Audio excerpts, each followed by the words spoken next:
जया किशोरी जी के बारे में आपके हिसाब से क्या कहते हैं उनके सितारे, उनका शुक्र क्या कहता है? देखिए, उनका तुला लगन का कुंडली है, शुक्र का ही एक मतलब शुक्र ही उनके लग्नेश हुए, और कहीं ना कहीं माँ शारदे का उनके मतलब कह सकते हैं कि कंठ में विराजमान वाली चीज़, मतलब एक उनके वाणी के माध्यम से, मतलब एक उनका भजन सुनने से एक मतलब व्यक्ति मंत्रमुग्ध हो जाना। और लग्न में राहु है, तो शुक्र राहु का जिसे कंजक्शन का मैंने आपको बताया था, जितना वो मतलब बुरा इफेक्ट दे सकता उतना ही वो जबरदस्त इफेक्ट। अब जैसे कि जया दीदी के बारे में अगर देखा जाए तो इनका दुनिया के उनके भजन सुनने से मन शांत होता है। कितना कोई मान लो बहुत बड़े डिप्रेशन में हो, टेंशन में हो, इनका भजन लगा लिया, वो दो चार भजन इनका सुना, मन हल्का हो गया, उसके जीवन में इनका भजन एक दवा का काम कर गया। पर इसका इफेक्ट उन मतलब एक होता है ना, जैसे कि अब लग्न में किसी का राहु है तो सातवें दृष्टि पे पति स्थान पे देखेगा, तो विवाह में विलंब करना, अच्छा। या विवाह में निर्णय लेने में थोड़ा मतलब इस सब पे थोड़ा विचार, मतलब ये चीज होता है। बाद बाकी कुंडली में तो उनका शुक्र जरूरत से ज्यादा अच्छा है इसमें। और देखिए, बिना शुक्र का आप यश नहीं प्राप्त कर सकते हैं।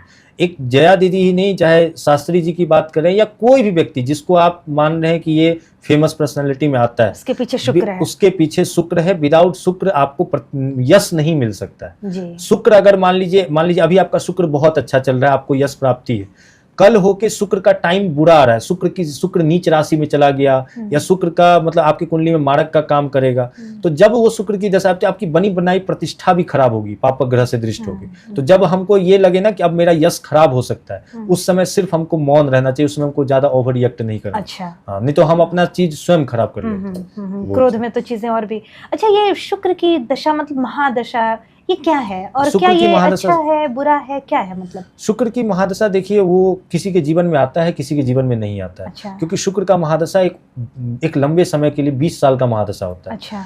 तो अब इस शुक्र के महादशा में अगर किसी का शुक्र मान लीजिए कारक है, कारक मतलब 159 का लॉर्ड है, जो मैंने 12 हाउस बताए थे उसमें लग्नेश, पंचमेश और भाग्येश, अगर इसका लॉर्ड है, शुक्र अगर कारक में है तो ये व्यक्ति के लिए बहुत अच्छी बात है। शुक्र अगर कारक नहीं है, अगर शुक्र कोई शत्रु ग्रह में बैठा तो उसको शुक्र को अच्छा कर लेना चाहिए। क्योंकि आप समझिए किसी के जीवन में 20 साल बहुत मैटर करता है। बिल्कुल। क्योंकि एक उम्र कैद, एक फांसी की सजा को भी 20 साल से आप तुलना कर सकते हैं, ठीक है। तो एक 20 साल मतलब ये चाहे तो आबाद कर दे, ये चाहे तो बर्बाद कर दे।